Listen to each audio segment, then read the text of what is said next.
పరుగులెత్తిస్తూ మీ ఆలోచనలన్నీ కూడా పెడుతూ ఉన్న మా గౌరవ కమిషనర్ సార్కి, ఓఎస్డీ గారికి, అలాగే ఇతర అధికారులకు, ప్రిన్సిపల్ సెక్రటరీ గారికి అందరికీ కూడా హృదయపూర్వక నమస్కారాలు. నేను తల వంచి నమస్కారం చేసుకుంటున్నాను సార్. ఎందుకంటే ఈ 25 ఏళ్లుగా ఎంపీడీఓలుగా ఉన్నాం సార్.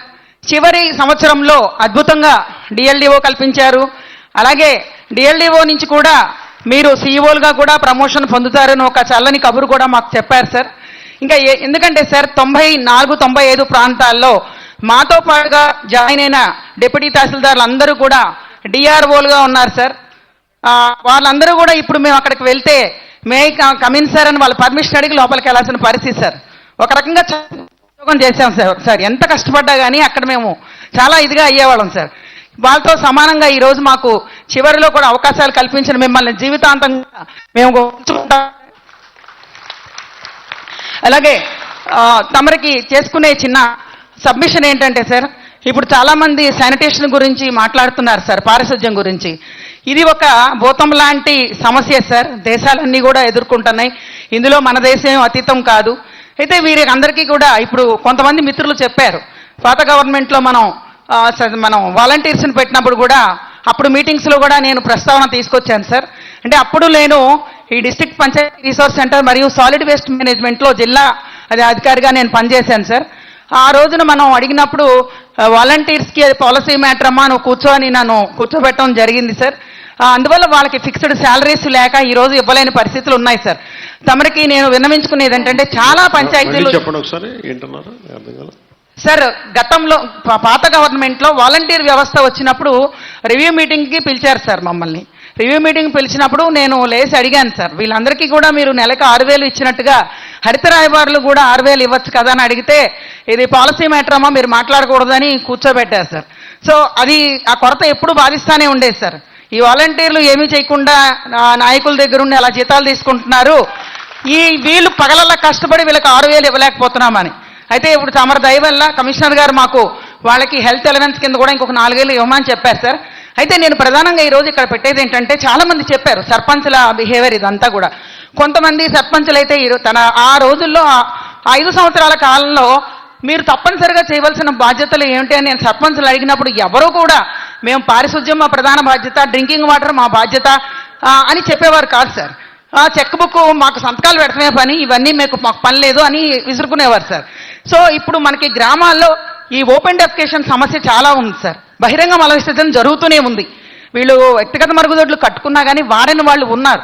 అందువల్ల దయచేసి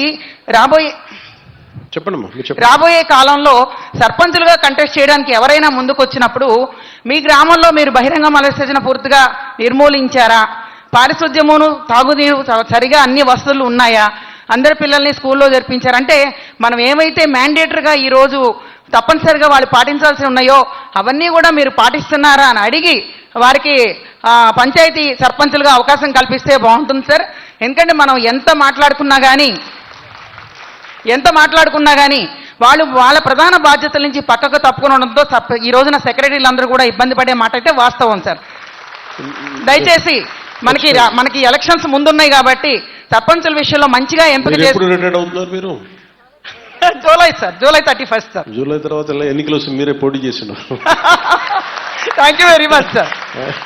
అదే ఖచ్చితంగా ఈ ఓపెన్ డెఫికేషన్ ఒకటి, తర్వాత మీరు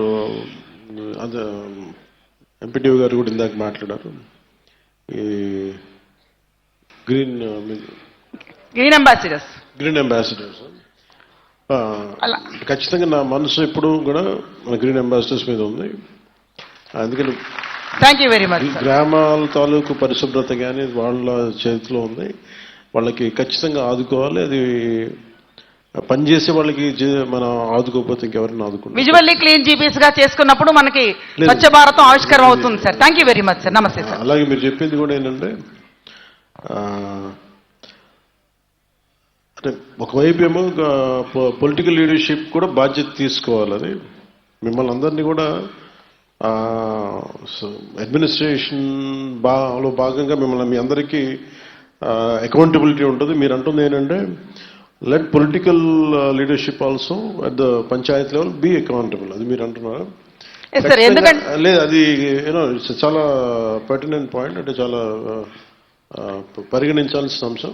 ఎందుకంటే సార్ ఘన వ్యర్థాల నిర్వహణ సెగ్రిగేషన్ లో భాగంగా మేము గ్రామాలకు వెళ్ళినప్పుడు ఈ తడిపొడి చెత్తలో ఇవన్నీ కలిసిపోవడం వల్ల విపరీతమైన దుర్గంధం వచ్చి గ్రామాలన్నీ చాలా బాధగా ఉంటున్నాయి సార్. అందువల్ల సింగిల్ యూజ్ ప్లాస్టిక్స్ కంట్రోల్ ఒకటి లేబర్ డిపార్ట్మెంట్ కూడా చర్యలు తీసుకోవాలని కోరుతున్నాను సార్. నేను మీరు చెప్పింది ఏమనిపిస్తుంది అంటే నాకు దోస్ పొలిటికల్ డెసిషన్ ఇవన్నీ పక్కన పెడితే నేను కుటుంబంలో ఉండే సభ్యులందరికీ కూడా చెప్తాను, పార్ట్నర్స్కి కూడా కొంత మీకు అవగాహన ఉంది కాబట్టి పంచాయతీ వ్యవస్థ మీద గ్రామాలు ఎలా ఉండాలనేది కొంత శాతం మీలాంటి ఔత్సాహికులు కూడా ప్రోత్సాహం ఇవ్వాలి. అంటే మీలాంటి వాళ్ళు కూడా పనిచేయాలి దాంట్లో సర్పంచెస్కి. ఇది ఖచ్చితంగా దీన్ని పరిగణిస్తాను సార్. లాస్ట్ విషయం సార్, మాకు ట్రైనింగ్ లో భాగంగా మాకు PR&RD మన ట్రైనింగ్స్ కమిషనర్ సార్ మాకు మన CPR గారు ట్రైనింగ్స్ కమిషనర్ వాళ్ళిద్దరు కూడా మాకు తమిళనాడు పంపించారు సార్. ఒక చిన్న చెప్తాను సార్, అక్కడ ఎక్కడ కూడా వాళ్ళు హోటల్స్ లో ఆకులే వాడుతున్నారు సార్, ప్లాస్టిక్స్ వాటర్లేదు సార్. అంటే టిఫిన్ ప్లేట్ల దగ్గర కూడా బడ్డీల దగ్గర కూడా అరిటాకు వేసి టిఫిన్ పెడుతున్నారు సార్. అక్కడ కేరళ కదా, తమిళనాడు సార్. అక్కడ అరిటాకును అలాగే ఆవులకు పెడుతున్నారు sir. So plastic single use plastics బాగా కంట్రోల్లో ఉంది sir.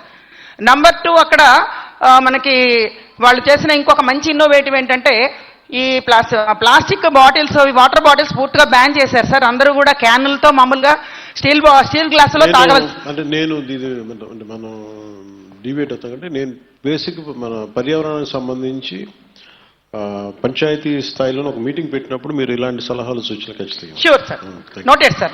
Thank you very much. Thank you sir. ఇక్కడ లేడీస్